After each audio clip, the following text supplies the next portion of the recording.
Bismillahirrahmanirrahim. Alhamdulillahirabbil alamin. Salatu wassalamu ala asyrafil anbiya'i wal mursalin wa ala alihi wa sahbihi ajmain. Rabbi israh li sadri wa yassir li amri wahlul 'uqdatam min lisani yafqahu qawli. Assalamualaikum warahmatullahi wabarakatuh. Salam sejahtera, salam satu Malaysia. Tuan-tuan dan puan-puan yang dirahmati Allah sekalian. Alhamdulillah, seperti mana yang kita janjikan semalam dan juga petang tadi, malam ni kita kembali lagi ke udara untuk kita membawa kupasan daripada pakar-pakar yang kita bawakan pada malam ini. Saya ditemani oleh 3 orang, berempat kita malam ni. Jangan-jangan full house. Wah, kita akan bincangkan bajet yang baru saja dibentangkan oleh Menteri Kewangan sekitar 4:30 petang tadi. Dan kita akan tanya pendapat, dan pada tuan-tuan dan puan-puan yang ada soalan ataupun pandangan yang baik, saya akan bacakan. Saya memantau ruangan komen di FB ni. Jadi apa-apa juga soalan kalau nak tanya, kita silakan, feel free kalau nak tanya pun. Baik, di sebelah kiri saya kenalkan panelis kita. Di sebelah kiri saya ialah Profesor Dr. Khairuddin. Apa khabar, Prof? Sihat? Alhamdulillah. Okey, siapa yang kenal Prof ni, dia ramai student dia kan. Dia ada follower dia yang tersendiri. Dan di sebelah kiri Prof Khairuddin ialah Tuan Haji Cik Ibrahim. Tuan Haji Cik Ibrahim adalah seorang tokoh korporat, bekerja dengan Sam Dabi dan beberapa syarikat lagi. Dia lama dalam dunia korporat, antara CEO yang termuda pada zamannya. Banyak pengalaman beliau dalam dunia korporat. Dan di sebelah kiri Cik Ibrahim ialah Dr. Fuad Saleh. Dr. Fuad juga adalah seorang pensyarah, pernah bertugas di UNICEF Selangor. Banyak perkara yang dia boleh bagi pencerahan pada malam ini. Baik, tuan-tuan dan puan-puan yang dirahmati Allah sekalian, alhamdulillah bajet telah pun dibentangkan. Jadi saya nak tanya kepada Prof Khairuddin. Ni round awal ni kita tanya apa sentimen, apa pendapat tentang bajet yang dibentangkan oleh Menteri Kewangan. Sila Prof dulu. Terima kasih Dr. Azizat. Assalamualaikum. Assalamualaikum. Saya tengok juga tadi, daripada pukul 4 tadi, saya perhati dan secara terperinci saya mendengar bajet. Dan pada saya sesuatu yang saya kira bukan mudah untuk kita buat, dan dianya telah melibatkan ramai orang. I'm sure ramai sahabat-sahabat saya juga ada dalam tu. So, dan apa yang menarik tentang bajet tadi tu ialah dianya holistik. Dan dia menteri pun ada sebut tadi. Dan dia mengambil kira, pada saya lah, my perception, dia mengambil kira banyak pendapat, banyak cadangan-cadangan daripada pelbagai pihak dan pelbagai lapisan masyarakat kita, terutama dalam keadaan so maknanya betul lah pesan agung kita tu kan, so that whoever kan yang sedang memerintah dan juga yang membangkang sit together kan, dan craft satu bajet, terutama di dalam zaman yang paling mencabar ni COVID. Dan cuma satu je saya tanya, bila saya tengok tu, in my mind I was asking the question, ni duit ni datang daripada mana ni? Cantik semua macam-macam benda, banyak goodies ni. This is my first impression lah. Nanti kita cuba cari jawapan. Kita cuba cari jawapan. Okey, silakan Cik Ibrahim. Assalamualaikum warahmatullahi wabarakatuh. Terima kasih Tuan Pengerusi. Saya terlebih dahulu nak ucapkan tahniah lah, setinggi-tinggi tahniah kepada kerajaan, kerana kali ini saya kira bajet paling berani. Bajet paling berani. Okey. BPB lah ni. Bajet berani. Jadi berani itu maksudnya ialah bajet paling terbesar sekali dalam sejarah, dan juga dalam keadaan yang paling rumit. Paling rumit. Daripada angka negative growth kepada angka positif 5.4%. Jadi kalau kita dalam korporat tu, that's a very tall order. Saya berhenti situlah dulu. Okey. Ini peringkat awal. Okey, silakan Dr. Fuad. Okey, terima kasih Dr. Zan. Assalamualaikum warahmatullahi wabarakatuh. Waalaikumsalam. Saya nak guna bahasa yang sama tadi. Tapi it's a bold budget. Very bold, sangat-sangat berani, dan saya ucap tahniah pada Menteri Kewangan kerana sanggup membentangkannya petang tadi dan berani membentangkannya. Walaupun kita tahu negara sedang menghadapi COVID-19 dan bukan Malaysia saja, Global seluruh lah. dunia, global. Dia bertambah sukar lagi kerana 2 tahun lepas cuma kita tak diberitahu je kita menghadapi masalah recession juga 2018. Yeah, Yes. which is a 10 years setiap Cycle, tahun Cycle. cycle. Standard 10 year cycle. Dan dengan 322 bilion tu, saya terfikirlah kat mana nak dapat duit ni. Tu je lah buat masa ni.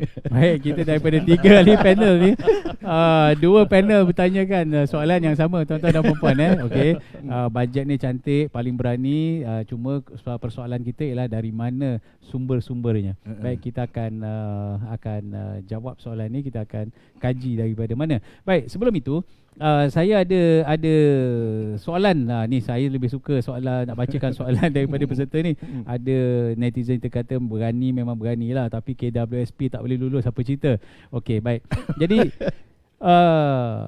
dua perkara yang dinanti-nantikan oleh rakyat, oleh rakyat. Dan bab kerajaan satu bab. Tetapi apa yang diharapkan oleh rakyat ialah secara one-off-nya, mereka nakkan one-off 10,000 daripada KWSP, dan juga mereka nakkan kalau boleh ada lanjutan moratorium secara automatik diberikan untuk tempoh tertentu.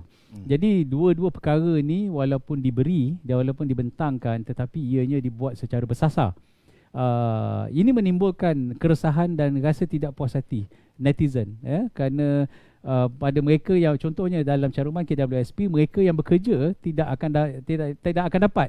Yang kita ada 7.4 juta pencarum ni tak akan dapat. Yang dapat hanya mereka yang hilang kerja sekitar 600,000. Baik, Prof Dr. Khairuddin. Rakyat ni resah dan ada yang marah, ada yang kata okey kita buat PRU lah. jadi ini respon awal daripada netizen. Ada tak sebarang justification ataupun alasan yang Prof boleh bagi apabila kerajaan tak boleh nak bagi kepada semua one off ni, tak kira whatever the quantum? Saya nak jawab, tapi from ni my personal. Ini takut nanti lepas ni Kang saya meningkat pula saya punya hit list kan, kena kecam, kena troll pula Facebook saya. Tapi but seriously, petang tadi pun saya dah buat komen tadi dekat lounge dekat Sri Pacific tadi. Saya kata KWSP ada 2-3 sahabat saya, ada satu tak nak sebut nama, ada satu datuk tu semalam pun ada sebut. Ni KWSP akaun 1 ni macam mana? Cuba ulas sikit. Okey, ni pendapat saya. Dia macam ni. Banyak orang merasakan bahawa duit di dalam KWSP tu duit dia.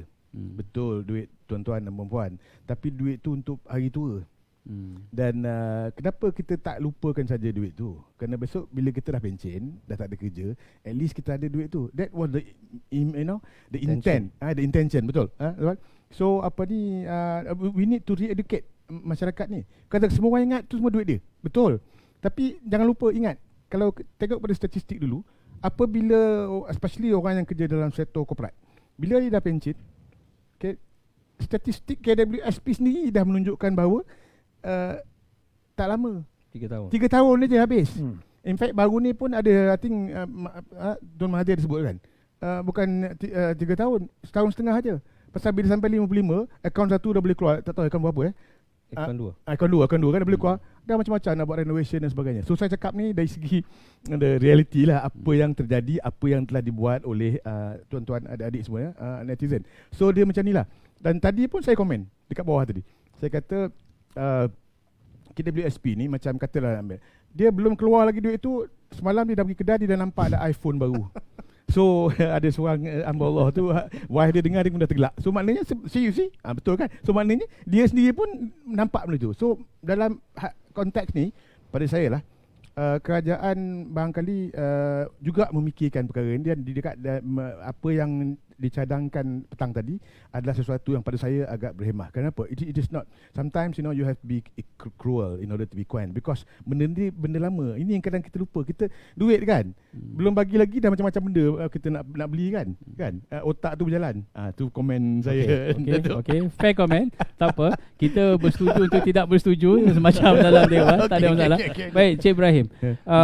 Dalam keadaan sekarang ni, netizen pun dia ada alasan dia. Dia kata betul, kita dalam keadaan unprecedented. Kita dalam keadaan di luar jangkaan. Kenapa tidak kita fikir luar kotak sikit? dan kerajaan perlu fikirkan untuk meluluskan ini secara one off, seperti apa yang mereka minta. Mungkin ada komen daripada Jadi Cik Ibrahim. pertamanya saya tengok tu dia ada dua lah. Satunya apa kerajaan boleh membantu, dan satu lagi yang lebih penting ialah dia kena membantu diri sendiri. Yeah. Itu they have to change the lifestyle. Maknanya Exactly. kena kurang kos sikit. Memang lagi pula perkara ini bukan kali pertama kita lalu. Betul, Kita telah betul. lalu recession before, kita Yeah. telah lalu Yeah. financial crisis, dan kita telah mempunyai pengalaman menghadapi ini, termasuk juga kerajaan. Cumanya yang saya lihat di sini perlu faham bahawa setengah-setengah insentif tu macam moratorium bank ataupun pengeluaran daripada EPF sebenarnya tidak ada perubahan, cuma lewat daripada cash flow untuk membayar saja. Beban tu tetap lagi masih tinggal dengan peminjam. Begitu juga kalau kita ambil duit EPF misalnya, sebenarnya ambil duit sendiri. Ya. Bukan duit bantuan, ambil duit sendiri. Tapi dalam keadaan yang begitu mendesak, maksudnya keadaan yang memerlukan dan tidak ada jalan lain untuk nak menampung hidup harian, maka jika diperlukan, maka Why kena not? dilakukan lah. Yeah, why not? Yes, Yeah. bidang. Sebab tidak ada choice lain. Saya setuju. Okey, Dr. Fuad. Kalau nak bagi 10,000 tu maknanya EPF akan keluarkan 70 bilion. Dan daripada 7 juta pendeposit tu, cuma 600,000 yang kena berhenti kerja, yang memang tak ada income dah. The rest masih ada income. So apa keperluannya untuk dikeluarkan? Betul lah tu duit saya hingga hari tua, tapi dia kata sempat ke aku tua? Takut tak sempat tua, mati dah dia kata. Antara alasan lah. Antara alasan lah. Namun seperti yang saya katakan, dengan 70 bilion kalau dia akan menjana ekonomi, betul. Betul. Tetapi kepada individu yang berkenaan, apakah dia bersedia menghadapi hari tua? Takdirnya dia sampai tua lah, Tak ada duit. tanpa ada simpanan. Mungkin masa dia pencen, hutang bank masih ada untuk duit rumah, kereta dan sebagainya. Di tindakan kerajaan membenarkan pengeluaran besar satu langkah yang baik, kerana kerajaan dah ada insentif untuk B40, M40 dengan bantuan yang ada, walaupun tak banyak, sekurang-kurangnya menambah pendapatan yang mereka ada, one off. Jadi saya bersetuju dengan tindakan kerajaan sebenarnya, walaupun saya pun mengharap kalau boleh keluar ke begitu. Tapi saya bersetuju dengan langkah itu sebab apa keperluannya nak keluarkan 10,000 kalau anda masih bekerja? Betul. Yang tak bekerja, itu cerita lain. Kerajaan perlu fikirkan kepada yang tak bekerja 600,000 atau 200,000 ni, untuk membenarkan mereka meluarkan pinjaman Untuk membantu mereka lah. untuk membantu mereka hidup sekurang-kurangnya 6 bulan ni. Itu saya setuju. Tapi tidak kepada semua pendeposit. Kerana kesannya besar kalau EPF keluarkan 70 bilion tu sebenarnya. Dia macam yang Prof sebut lah. Dia dah fikir dah iPhone, sport rim, amplifier, kereta dan sebagainya, yang tak menambah apa dalam kehidupannya pun sebenarnya. Okey, saya sedang meneliti kesemua komen-komen dalam FB ni. Mereka kata okey, pada orang yang senang mungkin okey, ya. Ini saya rumuskanlah apa yang mereka komen ni. Pada orang yang ada yang have ni okey. Tapi pada mereka yang yalah, dalam keadaan COVID ni keperluan agak mendesak, kita pun tak tahu apa masalah mereka. Mereka mengharapkan supaya dapat diperluaskan lagi jumlah kumpulan sasaran ini daripada 600,000 itu mungkin kepada satu band yang lebih besar, lebih luas lah. yang lebih besar, kerana kerana mereka kata mereka perlu. Okey, itu keperluan daripada netizen, keperluan daripada rakyat. Baik, kalau saya nak tanya kepada Prof Khairuddin lah, dengan pelbagai insentif yang telah diumumkan tadi, ya, dengan saya rasa almost no one left behind dalam pengumuman tadi. Betul. Kalau kita campur perkara yang telah diumumkan, pada pendapat Prof, apakah mereka masih memerlukan one off ini? Apakah mereka masih perlukan pengeluaran KWSP ini? Saya rasalah ni my feeling lah.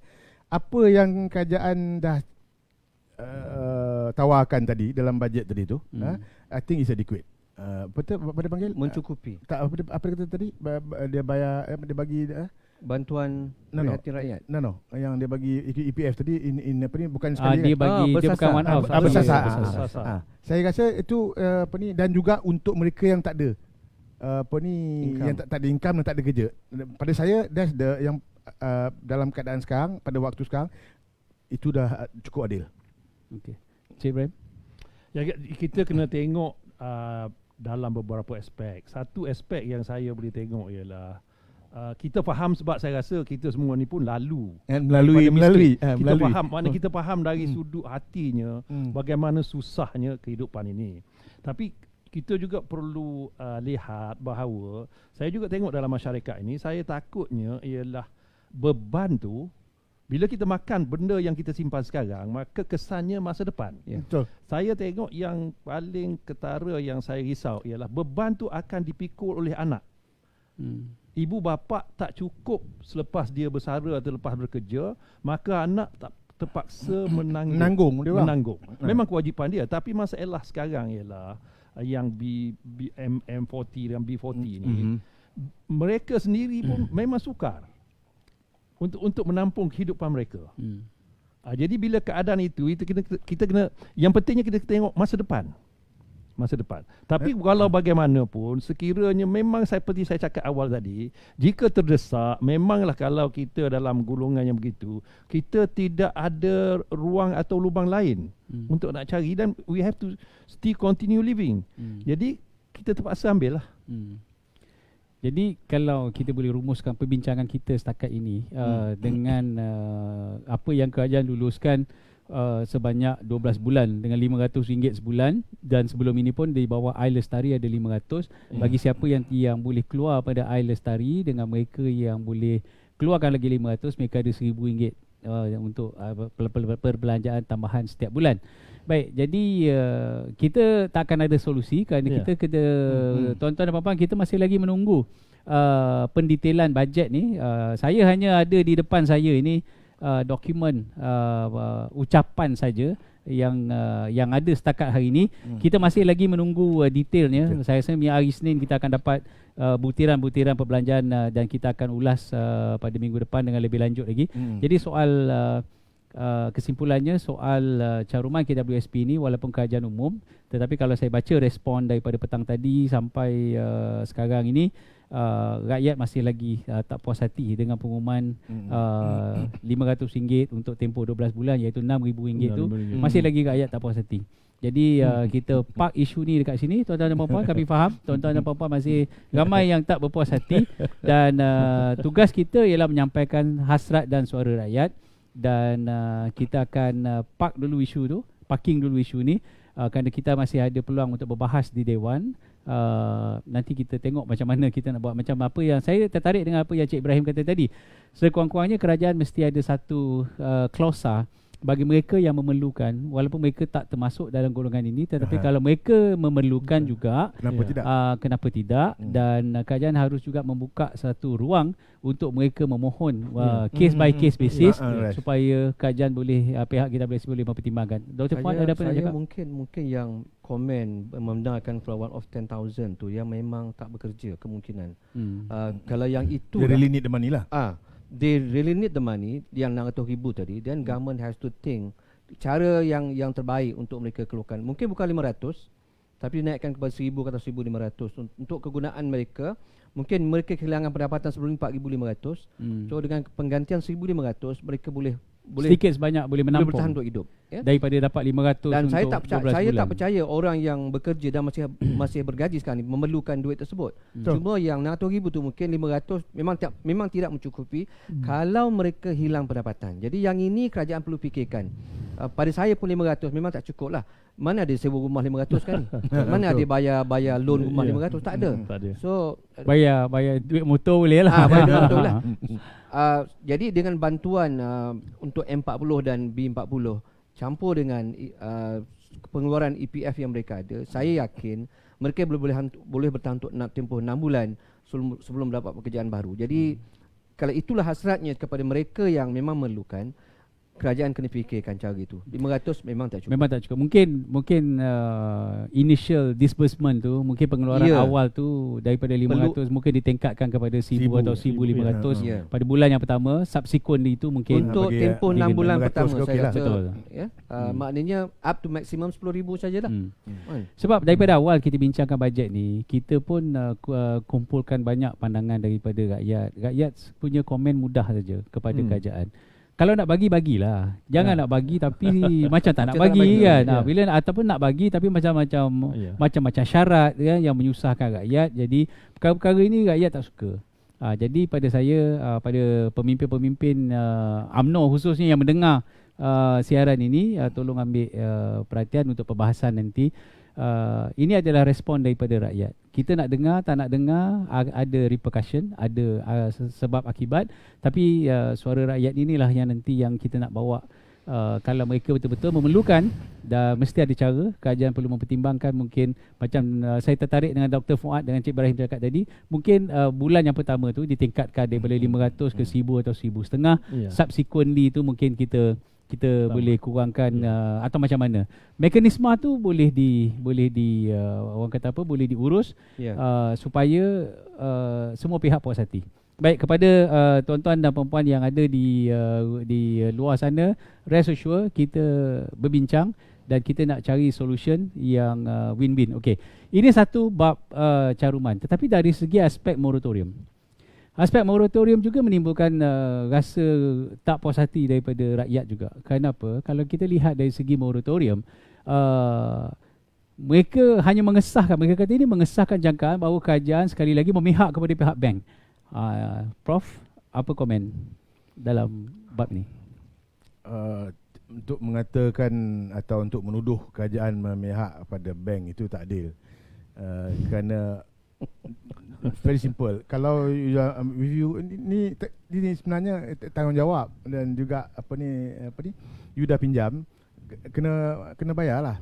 Dan moratorium tu adalah bantuan, bukan saja daripada kerajaan. Kerajaan sebenarnya mengarahkan bank, okey, untuk memberi mereka moratorium. Kalau nak ikutkan bank lagi brutal, kan? Dia tak bagi can langsung, betul? Betul. So dia bagi moratorium maknanya bagi kelonggaran atau bagi peluang, bagi space untuk you maybe kata 3 bulan, 6 months untuk you tak payah bayar. Tapi at the end of the day, bayar tetap akan kena bayar. Nanti interest jalan tak, Cik? Jalan. Interest jalan. Interest jalan. So pada saya lah, Datuk tanya tadi, no, I don't think saya tak fikir kerajaan berpihak kepada bank. Kerana bank adalah antara institusi-institusi yang penting di dalam gamut interrelationship institusi-institusi yang memberi sumbangan yang penting dalam ekonomi negara. Bayangkan kalau bank tak ada, mungkin sekarang ni kalau ikut pada generasi baru ni, millennial kan orang cakap pasal kan new barangkali some of them tu berfikir dari segi itulah, mana dia tak perlu bank lagi kan, fintech dan sebagainya, online kan bayar. Jadi bank tu macam old school lah. They are now talking about apa tu ni, fintech dan sebagainya. So barangkali cryptocurrency dan sebagainya kan. So mungkin kita menuju ke arah tu, tapi buat masa ini saya rasa banking tu satu institusi yang perlu ada, perlu dan pelihara dan perlu dikawal, dan kena ada satu hubungan yang elok lah antara kerajaan atau government dengan bank. Baik, Cik Ibrahim, saya nak tanya, di beberapa negara yang lain, mereka juga bank-bank mereka juga melanjutkan moratorium. Kita lihat di Singapura mereka melanjutkan hingga ke tahun hadapan. Mengapa kita tak boleh melakukan hal yang sama dengan melebarkan lagi kumpulan SASA? Bukan kepada sekarang ini moratorium itu diberi 2 option, sama ada 3 bulan extension moratorium ataupun 50% tapi extended kepada 6 bulan. Hanya kepada B40.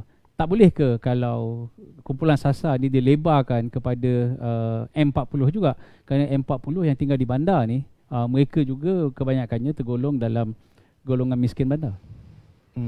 Terima kasih. Pertamanya kita kena lihat bahawa bank ni bukan institusi biasa. dia institusi menjanakan ekonomi. Monetary policy bergantung kepada banking system. Jadi kita kena lihat juga, jika bank itu terbantu, maka sukar juga untuk kita nak mengembangkan ekonomi. Betul. Kan? Nak bank itu lemah. Bila bank lemah, maka nak jana ekonomi ni kena ada gearing, kena ada pinjaman, kena ada pelaburan. Dan kalau tak menjana ekonomi, maka tidak ada pekerjaan. Tak ada. Maksud saya ni ialah dia tidak simple macam bagi begitu, tak ada implikasi. Ada implikasinya. Jadi yang kita nak ni, masalahnya bila terdesak tu perlu dilakukan. Okey, that moratorium tu setakat itu perlu dilakukan. Tapi jika kita stres macam rubber band, bank tu boleh collapse. Jadi kalau bank ini tidak kukuh, maka institusi keuangan kita pun dan juga ekonomi kita tidak akan kukuh. Dan kita perlu lihat di sini, walaupun saya lihat mendengar tadi bajet tadi lebih kurang 2 jam setengah, dan 2 jam itu hanya menyenaraikan orang kata goodies kan. Tapi Dan strategi-strategi. kita kena faham bahawa untuk nak bagi goodies ini perlu perolehan, perlu teks. Nak dapat teks perlu ekonomi, mesti menjana ekonomi yang membangun, growth ekonomi. Jadi kita perlu, maksud saya kita kena perlu imbangi. Jangan tengok sebelah sini saja, sebab perlu imbangi. The other side is you have to expand the economy, you have to grow. Jadi buat sekarang ni kita hanya bincang orang kata misai cukur sebelah. Can I get this, can I get that, can I get this. Tapi asasnya nak dapat ni kena ada pendapatan, revenue, kena ada taxes dan sebagainya. Dan ini memerlukan, kalau tengok di sini tu dia mensasarkan 5.4% economic growth. Itu bukan satu yang senang. Betul. Jadi kena ada imbangi lah, kena imbang. Tak boleh nak cakap pasal orang ni tak boleh, pasal orang tak boleh kan. Jangan sampai orang kata the rubber band to snap. Okey. Baik, isu ni pun pada saya ada perbezaan dari segi kepentingan dari pihak rakyat dan juga daripada pihak kerajaan. Yang ini pun saya rasa perlukan lebih pada perbahasan dengan lebih detail. Bila kita dapat nanti butiran tu, kita akan mampu untuk tengok kenapa tak boleh, kenapa boleh, apa alasannya. Saya yakin ini akan dibahaskan. Okey, saya rasa cukup untuk KWSP dan juga moratorium. Ya, okey. Saya rasa yang mora ni untuk mereka yang hilang pekerjaan, sepatutnya kerajaan arahkan bentuk berautomatik. Kerana tak ada income. Tak ada, nak bayar macam mana? Betul lah dia. You paksa macam mana pun dia takkan boleh bayar. So kepada mereka yang masih bergaji, untuk apa ditangguhkan lagi? Kerana dia akan menambah beban. Jadi kepada mereka yang hilang pekerjaan, saya mencadangkan kepada kerajaan supaya bank memberikan secara automatik. Dengan buktilah dia tak kira lah dia B40 ke, M40 ke, T20 ke. Kalau dihentikan kerja, hilang punca pendapatan. Hilang kena bagi secara kena automatik. bagi secara automatik. Yang ini. Okey. At least sampai 3 bulan lagi, 3 bulan lagi sehingga Mac tahun depan. Dia bermula dengan Januari itu, insyaAllah bermula Januari. Sekurang-kurangnya dalam tempoh 3 bulan ini, dia boleh berfikir apakah sumber yang dia ada untuk dia bayar hutang bank, kan? Mungkin kalau dia ada 2 kereta, Jual satu kereta. Kalau dia ada 2 rumah, jual 1 rumah. Oh, mungkin kalau dia ada rumah yang dia beli di bandar, dia boleh jual dan cari rumah yang lebih murah dengan lebihan duit yang dia ada. Ini kaedah yang boleh diatur untuk mereka yang hilang pekerjaan. Kerana saya yakin hilang pekerjaan ni mungkin boleh diatasi dalam tempoh 6 ke 7 bulan Sebelum dapat kerja yang baru. Sebelum dapat kerja yang baru. Jadi yang ini kita kena fikirkan. Yang masih ada gaji dan memang mereka mampu bayar, teruskan membayar. Jangan susahkan diri macam yang Cik Ibrahim sebut. Jangan susahkan diri kita kerana benda yang kita nak pakai sekarang yang bukan keperluan pun. Yang pentingnya makan cukup, bil elektrik bayar, sewa rumah berbayar, tak kena halau keluar dari rumah. Go ahead. Betul. Kita teruskan hidup. Hutang bank bayar. Ya. Datuk, since orang cakap pasal bank, pasal jual rumah sebagainya, boleh saya Sila. Saya nak teringat apa dulu masa saya muda-muda dulu, mula-mula kerja dulu, bos saya, Pangku. Dia kongsi konsep dia economic principle very fundamental, basic. Dia katanya kalau you dapat RM1, you simpan 70 sen, you belanja 70 sen, simpan 30 sen, you will be happy. Hidup you akan bagus, aman sebagainya. Tapi kalau you dapat RM1, you belanja RM1 30 sen, hidup you akan merana. Lama juga merana. Itu komen dia. Masa tu saya ingat lagi, saya muda lagi masa tu. Saya senyum saya pandang kata pangku. Betul lah tu. Ekonomi ni kan dia banyak sudut kita boleh olah, kita boleh lihat. Dia macam ni. Saya terfikir kalau misalnya semua orang ikut Jepun, sebab aku dia banyak dia belajar daripada Jepun kan, and they are the one of the highest saving nation in the world lah, which is very good lah kan. Cuma saya terfikir kalau semua orang ikut buat macam ni, nanti bank-bank dengan financial institution semua saya takut saya bimbang tutup je. Kan tak ada orang ambil loan nak beli kereta dan sebagainya, pasal semua nak simpan duit je. Lepas tu dia gelak. I just want to share that lah. Okay. Baik. Sekarang ni isu tu kita park. Sekarang ni kalau kita nak tengok pula, sekarang ni kalau kita lihat dari segi pertumbuhan tahun depan dianggarkan 5.4 hingga ke 7%. Itu unjuran. Tapi untuk kita mencapai daripada di mana kita sekarang ni -3% something, nak pergi ke 5.4 tu perlukan 8-9% growth. Yes, itu perlu sebenarnya dalam apa yang kita lalui for the past couple of years ni, pada saya agak too ambitious. Too ambitious untuk kita capai. Cik Ibrahim, kalau saya boleh tanya, untuk kita mencapai 5.4 itu, kerajaan telah pun bagi banyak inisiatif dari segi penjana kerja, dari segi perbelanjaan pada projek-projek mega. Pada pandangan Cik Ibrahim lah, apa perkara asas yang sepatutnya kita lakukan supaya kita boleh capai sasaran tersebut? Ya, kalau kita lihat itu ialah paling pentingnya ialah itu target. Maksudnya kita target barangkali GDP lebih kurang 1.4 trilion atau lebih kurangnya. Itu target. Dan target itu mesti asaskan kepada apa yang kita capai sekarang. Mungkin 1.2, 1.3 trilion dan sebagainya. Itu target. Untuk nak mencapai target ini, kita kena menjana ekonomi. Jadi kalau kita ambil Texas misalnya kan, yang dianggarkan perolehan ni dalam 226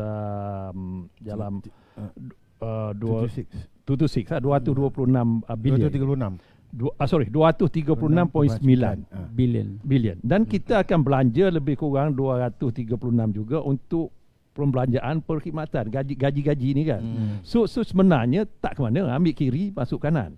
Jadi nak menjanakan ekonomi ni, dia kena ada injection of new fresh fund. Kena ada duit daripada luar masuk.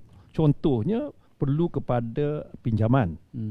Inject into the economy, dan kita harap dia spill over dan sebagainya, spin off tu makin besar. Dan dua sumber ialah, satunya ialah pinjaman, satu lagi ialah menjual aset negara. Dan itu saya lihat di sini bahawa kalau ikut di sini, maksudnya defisit bajet ni memerlukan lebih kurang 85 bilion new injection of fund, dan diharap 85 bilion ni akan menjanakan growth in the economy. Cumanya yang saya khawatir sikit lah ialah saya lihat, saya lebih suka bagi andaian dalam investment lah. Kita masuk RM100, kita nak 10%. Tapi bila kita dah undur rugi 10%, 90, nak naik 110 tu is a very tall order. Jadi kita dah undur dah 3.5 to 4% recession. Jadi kita nak naik balik kepada positif tu, maksudnya kita kena grow dalam 8 hingga 9%. Dalam keadaan ekonomi yang dilanda, bukan saja dilanda COVID, kita juga commodity prices tak menjadi, debt tinggi dan sebagainya. Jadi perlu kepada satu policy yang bold and radical. Dan betul-betul, satu lagi ialah betul-betul benda ni inject and really spin off into the economy. Itu penting. Tapi yang saya risau lagi ialah bila banyak goodies ni come without productivity. Tidak mengeluarkan apa-apa, duit masuk poket. Jadi tapi isunya akan jadi inflasi. Sebab tu kalau kita pergi ke kedai, ikan tak turun harga, makin naik. Sepatutnya musim COVID ni demandnya turun, harganya turun. sepatutnya lah. Sebab orang ada Theoretically extra dan dia tak bekerja, duit ni datang extra cash. Itu patut dilihat jugalah. Sebab the purchasing power tu bila turun, kesannya walaupun kita bagi 500,000, tapi net effect mungkin 1,000 tu hanya 600. Itu perlu dilihat lah. Pendapat Dr. Fuad Pak? Sangat sukarlah nak capai angka tu. Tapi ya kita macam kita sebutlah, kita tak tahu detailnya. By Monday kita baru tahu. Tentulah Kementerian Keuangan dan kerajaan sudah memikirkannya bagaimana untuk mendapat angka berkenaan 5.4% KDNK. Cuma yang macam Cik boleh sebutlah, apa saja yang kita belanjakan daripada duit yang dapat berkerjaan, which is sebenarnya menambah disposable income. Kita dapat 500, kita akan belanja 500. Cuma yang balik semula bekerjaan mungkin tak sebanyak 500, but still daripada 500 tu ada yang akan pulang semula dalam kantong kerajaan. Cuma berapa lama kerajaan boleh bertahan untuk dapat angka itu, dan berapa lama rakyat juga boleh bertahan dengan keadaan sekarang ini untuk menjana ekonomi. Cumanya adakah mereka yang dapat goodies tadi akan membelanjakannya, ataupun ada yang macam ikut orang Jepun, dia ambil, Disimpan. dia tak perlukan, Dia tak perlukan, dia simpan. So mungkin 70% akan belanjakan, 30% akan kekal dalam simpanan. Bank senyum, they get more money. Exactly. So saya tak nampak sebab bank tak boleh bagi moral kepada pengguna tadi, sebab ada extra income daripada yang government nak sediakan berapa bilion untuk RPK tadi, BPR is about 6.5 billion. Billion. 6.5 Ada billion. excess of cash. Excess of cash. So memang kita nampak agak sukar untuk capai 8% itu. Tapi kita berdoa lah, dan kita pernah capai 8.2% dulu. Kita pernah capai. Ekonomi bagus lah masa ekonomi tu. bagus. Cuma dalam keadaan sekarang kita kata agak sukar dan close to mustahil kita kata. Tapi kita tak tahu. Seperti juga tak siapa menyangka adanya COVID. Dan kita tak tahu, mungkin ada sesuatu yang baik untuk negara kita. Kesan pada COVID ni, kita mampu untuk mencapai angka berkenaan sekiranya semua politician, cabinet minister, rakyat duduk berfikir untuk sama-sama segera menamatkan COVID dan membangunkan negara. Ini perkara yang amat penting sebenarnya. Boleh saya tambah? Sila. Apa ni, Dr. Fuad? From where you left off kan? Kalau rakyat dan pemerintah dan juga semua institusi melihat senario ni, dan berdisiplin, saya kira kita boleh. Kenapa? Melihat kepada pengalaman kita kan, kita dah melalui kan. I've been through to 1998, kemudian 2008, kemudian 2080 kan. Dan dari situ kita telah lihat bahawa di seluruh dunia, mana-mana negara yang memperkenalkan atau memilih strategi austerity kan, jimat-jimat, it didn't work kan. So pada saya lah, apa yang kerajaan dah buat dan dah bentangkan petang tadi, expansionary strategi tu, budget tu, saya insyaAllah saya rasa akan membuahkan. Kalau tak dapat 100% pun, saya ingat I'm sure, because there are so many smart economists dan juga civil servant, government people yang telah memikirkan benda ni. Dan macam saya cakap awal tadi, juga prihatin, bukan setakat nak bagi program ataupun handout, prihatin, tetapi mereka sendiri tu dah prihatin dan mendengar banyak cadangan-cadangan daripada setiap lapisan masyarakat. Yalah, dengan 322 bilion yang kerajaan sediakan untuk dibelanjakan pekerjaan, kita akan belanjakan lah 320 bilion. Betul. For sure dalam tu akan ada sektor yang akan dapat insentif yang besar untuk memajukan. Dan saya yakin kerajaan nampak, sebab tahun lepas misalnya pertanian menyumbang 7.1% kepada KDNK. So dan tahun ni saya nampak kerajaan peruntukkan banyak juga untuk pertanian, banyak, dan Kementerian Pertanian dan juga makanan ni untuk menjana income, termasuklah pertanian bandar. Dan kalau kita lihat di sini, peruntukan untuk pengangkutan, pembinaan jalan, kesemuanya itu sebenarnya akan menyumbang kepada ekonomi. Misalnya kalau PAN Borneo, kalau siap, hubungan antara Sabah Sarawak semakin cepat dan kita lihat kesannya, Dia akan menggalakkan. kos akan semakin kurang. Correct. Kos akan semakin kurang dan lebih efisien dari segi pertumbuhan ekonomi, dan dia akan membangunkan jajaran ekonomi baru di sekitar PAN Borneo. Begitu juga apabila ECR dilaksanakan, dia juga akan menjana ekonomi. So inilah projek-projek yang kita harapkan dapat menjana ekonomi dan mencapai, kalau tak sampai 8% pun sekurangnya, mungkin 7%. Dah bagus dah tu. Dah pada saya. cukup bagus dah.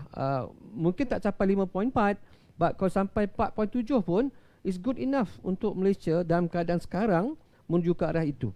Saya yakinlah kesemuanya ini telah pun difikirkan. Cumanya yang saya risau satu je lah, delivery.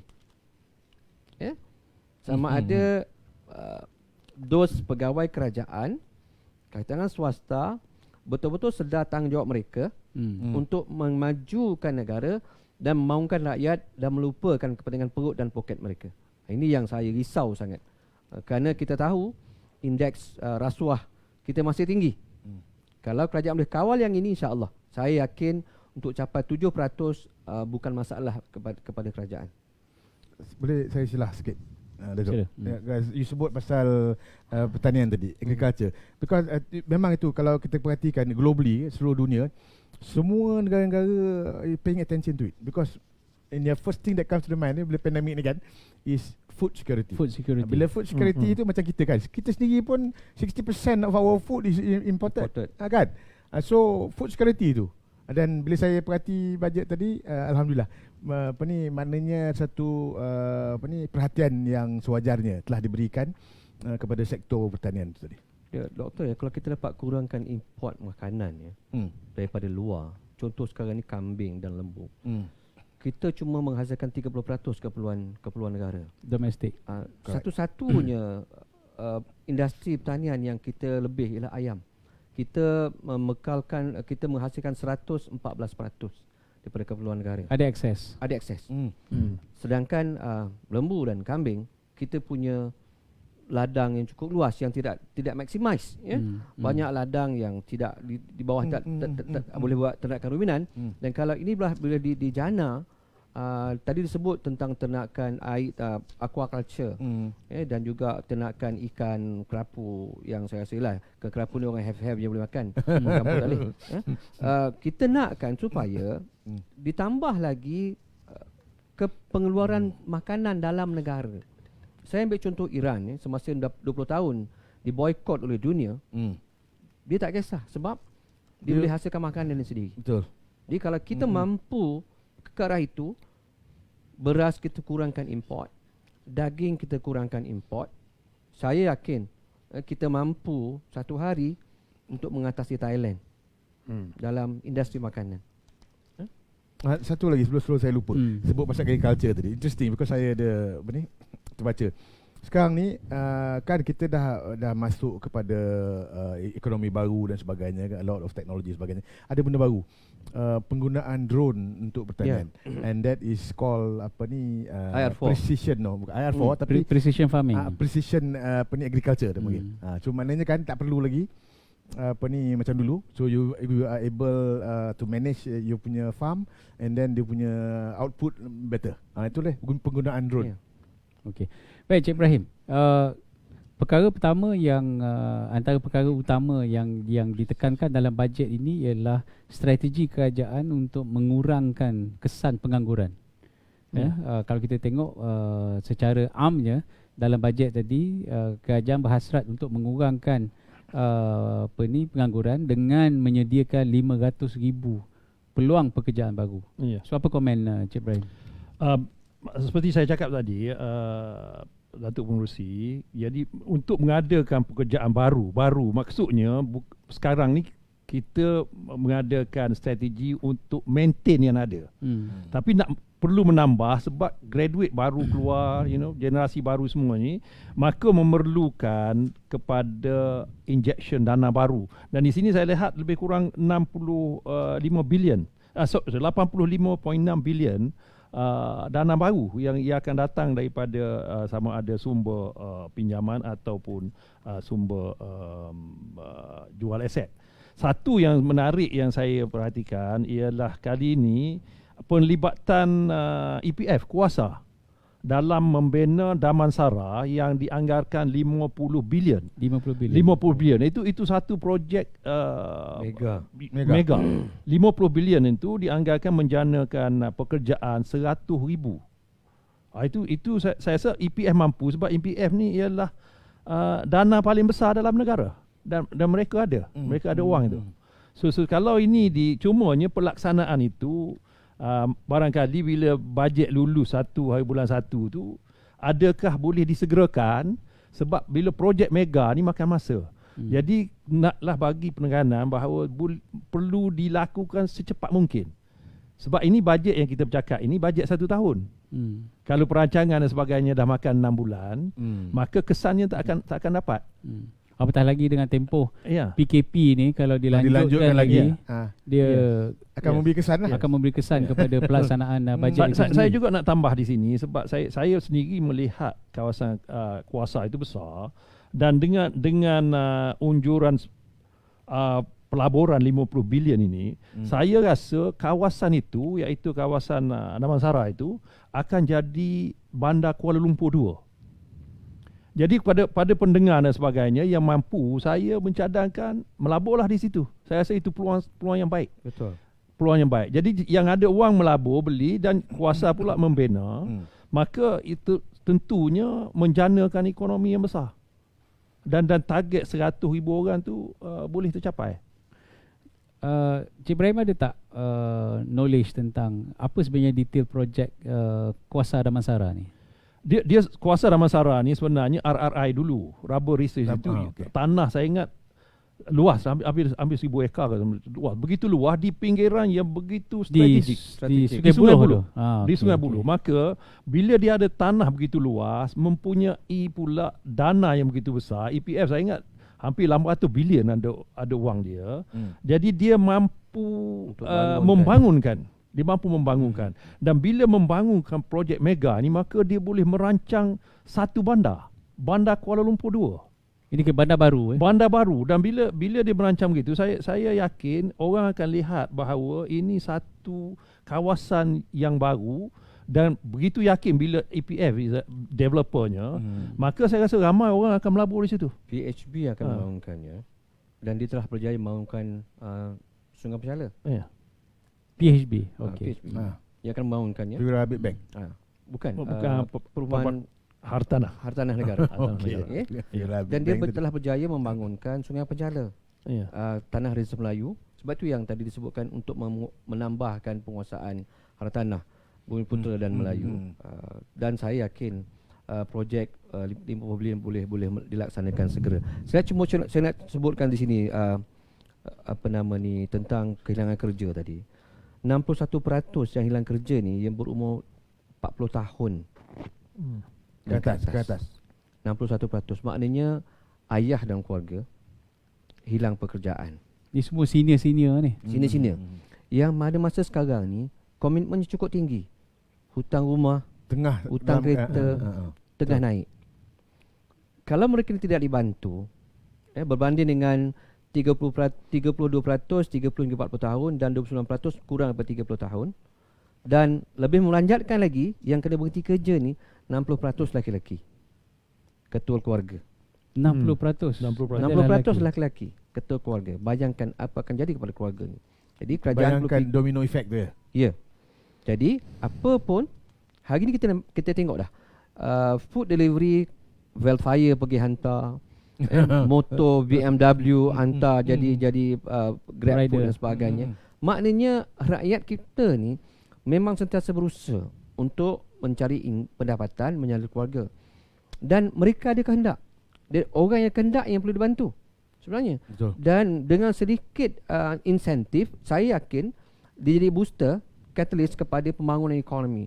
Dan untuk capai, macam saya sebut tadi lah, saya yakin golongan ini akan sentiasa berusaha untuk mendapat pendapatan yang ada.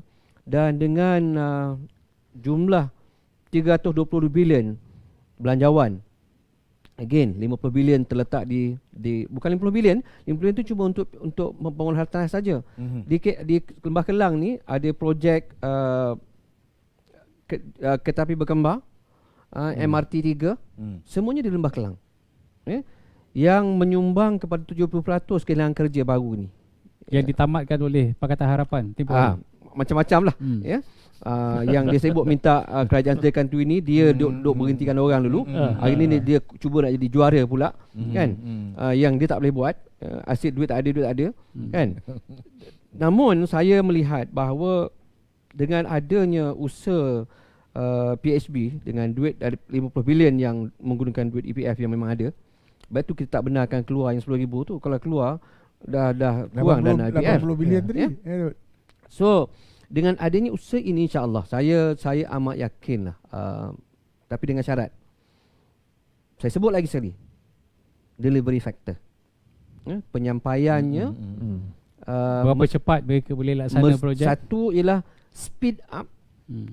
Keduanya, Tidak kerajaan ada kena ketirisan. kawal, jangan ada ketirisan. ketirisan. Itu penting.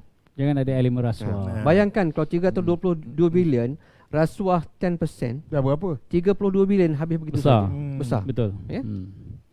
Baik, Cik Ibrahim, saya tahu ini topik favourite Cik Ibrahim ni tentang pembangunan tanah reserve Melayu. Saya rasa dalam ucapan belanjawan ni buat pertama kalinya disebut secara nyata tentang peranan PHB, Perbadanan Hartanah Berhad, yang diwujudkan oleh kerajaan untuk menaikkan nilai reserve Melayu. Mungkin Cik Ibrahim nak komen. Itu memang topik saya lah, tanah reserve Melayu forte ni. dia ni. Pertamanya saya lihat itu satu permulaan yang begitu bagus. Peruntukan 700 million untuk pembangunan tanah reserve Melayu. Tapi memang wajar pun sebab tanah reserve Melayu ni dibiarkan sudah begitu lama. Dan juga saya difahamkan bahawa ianya akan dimasukkan dalam rancangan Malaysia ke-12 tanah reserve Melayu. Tapi harapan saya ialah tanah ini merupakan aset Melayu terbesar. Jadi kalau kita boleh tumpukan kepada ini, maka saya rasa ianya boleh menjanakan ekonomi yang begitu besar, terutama jika kita mampu mencairkan, menjadikan modal.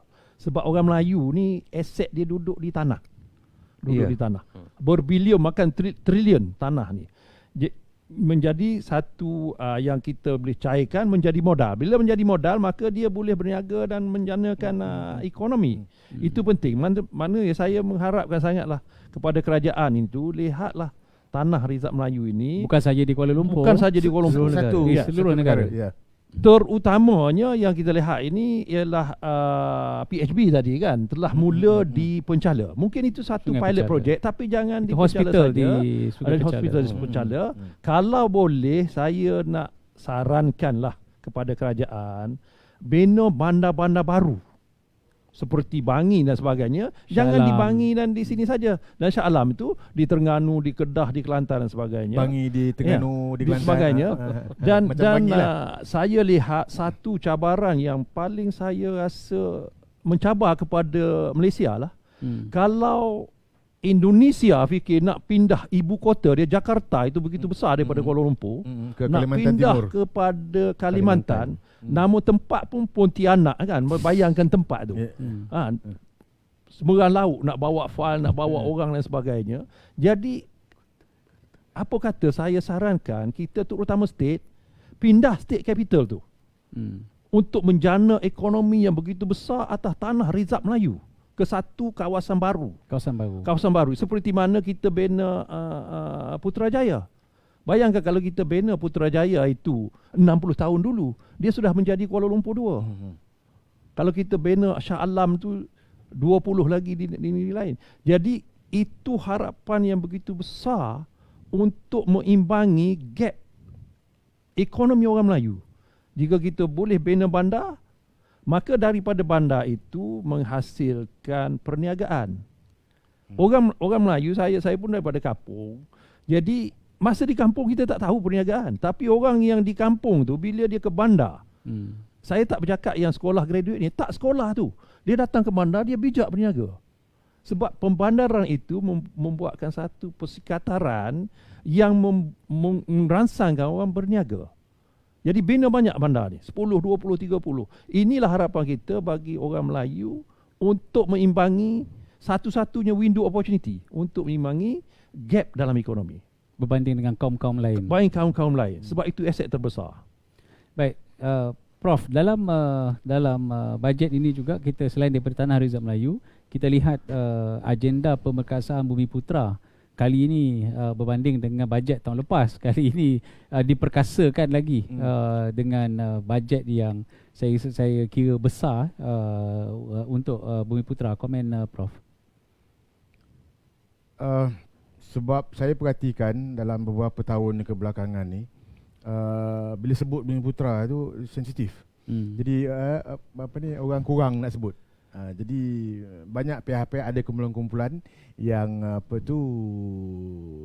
cuba mengenengahkan, dan saya percaya kali ini ianya adalah hasil daripada beberapa NGO dan juga beberapa pertubuhan-pertubuhan yang saya dengan Cik Heng pun ada di dalamnya. Memberi fakta dan data dan juga di mana kedudukan kita supaya nak pastikan supaya kita teruskan lagi. Maknanya dulu kita dah ada NEP dan sebagainya kan. Lepas tu senyap habis. Macam-macam kan, kalau kita tengok all the economic policy sebelum ni tiba-tiba tenggelam aja. Jadi kita tak naklah kembalikan macam new economic policy zaman Tun Razak dulu. Tetapi kita memerhatikan dan menengok pada data-data yang ada sekarang, berapa peratusannya Bumiputera in education, in economic dan sebagainya, dan pencapaian mereka. Dan saya kira apa yang telah dicadangkan tadi, dibentangkan oleh Menteri Keuangan tadi, dan memberi perhatian dan tidak segan, tidak takut dan menyuarakan apakah cadangan, apakah program yang kerajaan nak lakukan untuk Bumiputera di dalam belanjawan ni adalah sesuatu yang memang something that is welcome. Dan saya kira ini juga ni pandangan peribadi saya, which means to say that the government is listening dengan apa yang telah disarankan oleh NGO dan sebagainya, dan juga dan untuk memastikan bahawa macam Datuk Chairman sebut tadi, it is a budget for all. Untuk memastikan, maknanya bila kita memerangi apa yang kita hadapi sekarang ni adalah kesusahan yang nobody kan, something that is unprecedented. Kita tak tahu benda ni akan datang kan. Dan musibah dan malapetaka ni kan dia melibatkan semua orang dan seluruh dunia. So now kita kena lebih pastikan kita ada sesuatu yang holistik dan sesuatu yang menggalakkan keharmonian untuk semua ethnic group yang ada dalam Malaysia. Itu pandangan saya. Okey. Betul. Tuan-tuan dan puan-puan, kita sejam kita dah ke udara ni. Diam tak diam dah sejam. Ada isu yang kita bahaskan yang mungkin perkara ni tak ada jalan penyelesaian sekarang. Kerajaan pun dalam isu moratorium, dalam isu KWSP, mereka pun boleh melakukan setakat itu saja. Tapi saya yakin kita dah bawa suara ni, suara-suara rakyat, komen-komen yang ada dalam ruangan komen tu saya baca semua, dan insya-Allah kita akan highlight kepada ahli-ahli parlimen yang akan berbahas pada minggu hadapan. Saya rasa minggu depan kita akan dapat lebih banyak input tentang the pros and the cons, apa yang boleh, apa yang tak boleh, dan mungkin ada mana tahu buat pertama kalinya akan ada pindaan kepada belanjawan ini setelah mendengar apa yang tuan-tuan dan puan-puan sebut tadi. Kita doa supaya mereka yang memerlukan ini dapat dibantu. Kerajaan harus lebih mendengar apa yang rakyat mahukan. Dalam masa yang sama, bukan saja memberi apa yang rakyat mahu, tetapi program untuk kita memulihkan ekonomi dengan lebih cepat itu dapat kita jalankan, kerana itu akan memberi kita sustainability, kelestarian untuk masa akan datang. Kita akan kembali lagi dengan perbincangan-perbincangan kita pada minggu hadapan. Ada beberapa perkara yang akan kita bincangkan juga. Stay tune. Wabillahi taufiq wal hidayah. Sikit je saya nak sebut. Setengah minit je dah. Perkara penting yang tak disebut, saya teringin nak sebut ni. Ada dua perkara penting. Pertamanya ialah bantuan peruntukan sebanyak 400 juta yang kerajaan sediakan untuk menghapuskan faedah hutang pemerintah Felda. Ya. Ya. 400 juta. 400 juta. Ya. Yang dulu PH janjikan nak hapuskan hutang, satu sen pun tak ada. Okey. So kerajaan PN telah pun berjaya menyediakan 400 juta untuk hapuskan hutang Felda. Yang saya rasa Faedah hutang Felda. faedah hutang Felda cukup meringankan beban pemerintah Felda. Sangat. Memang sangatlah. Dan saya yakinlah ni bajet pilihan raya. Bajet pilihan raya. Kan? Pemerintah Felda adalah deposit kuat kerajaan sebelum ni. Kita faham. Tak apalah untuk rakyat. Yang keduanya yang saya lihat kali ni ialah peruntukan untuk TVET sebanyak 6 bilion dan dimasukkan dalam tu yang amat besar. Dalam tu ada peruntukan sebanyak 29 juta untuk tahfiz TVET. Yang tak pernah dibuat sebelum ni. Memang zaman PH dulu ada sebut pasal TVET, tapi senyap macam tu je. Dilancarkan Melaka dengan 3 program pun tak dengar berita. Tahfiz gitu. Tahfiz TVET. Tapi Dan sekarang ni saya baru je menjadikan satu kertas untuk tahfiz TVET ni untuk satu seminar. Dan skim latihan dual national SLDN di bawah Kementerian Sumber Manusia yang saya yakin kalau kita buat bersungguh, ya, dan masing-masing kementerian dan jabatan tak sibuk nak angkat bendera. Ni masalah kat Malaysia ni lah je. Angkat bendera, hantar pelikat. Ni aku punya kan. Tu zaman saya kerja tahun 85 di kementerian yang sekarang sama je tak selesai. Kalau kita fikirkan untuk memajukan tahfiz TVET, yang TVET merupakan antara penyumbang kepada terbukanya peluang pekerjaan kepada sekolah-sekolah agama yang sebelum ni tak kemahiran. Untuk kemahiran. Saya yakin again yang saya sebutkan tadi, boosternya ada dah untuk capai angka 7-8% pembangunan ekonomi. Booster dah ada. Cuma sekarang ni pelaksanaan dan nahodanya yang nak menjuarai ini yang penting. Dia nak hoda, dia tak kisah pun nama dia tak ada, tapi dia terus buat kerja untuk pastikan ia tercapai.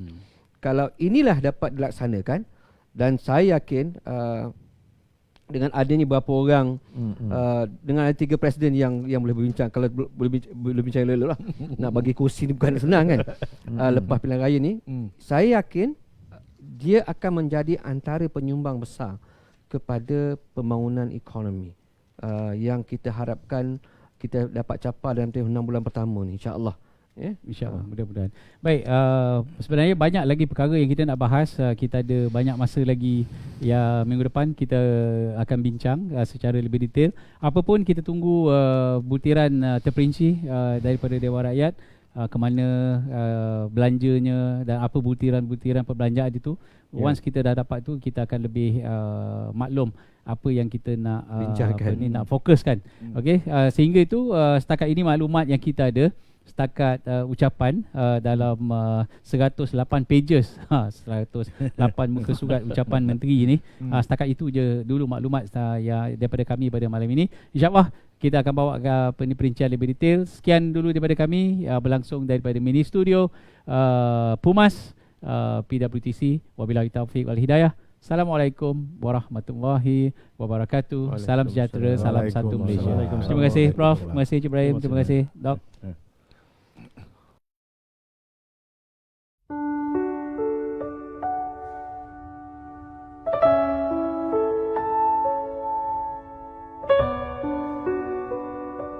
Ya Allah, Ya Rahman, Ya Rahim.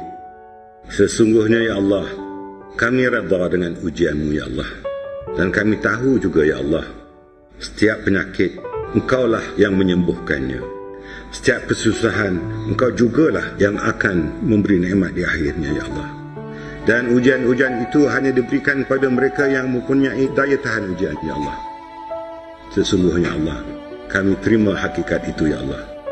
Namun kami dalam keadaan yang begini Ya Allah, dengan penuh keinsapan kami memohon padamu Ya Allah, bahawa tamatkanlah kesengsaraan wabak ini Ya Allah. Sesungguhnya ia bukan hanya penyakit yang perlukan perubatan Ya Allah. Ianya telah mengibatkan ekonomi kami, perniagaan kami, usaha pertanian kami, dan segala aktiviti pendidikan, keagamaan dan semua aktiviti yang berlangsung sebagai seorang insan biasa ya Allah. Ianya telah terjejas bukan hanya di rumah kami, di kampung halaman kami, di taman kami ya Allah, malah di seluruh dunia ya Allah. Kami tahu ya Allah, ini ujian berat yang datang daripada-Mu ya Allah. Kasihanilah kami ya Allah. Berikanlah keampunan kepada kami ya Allah.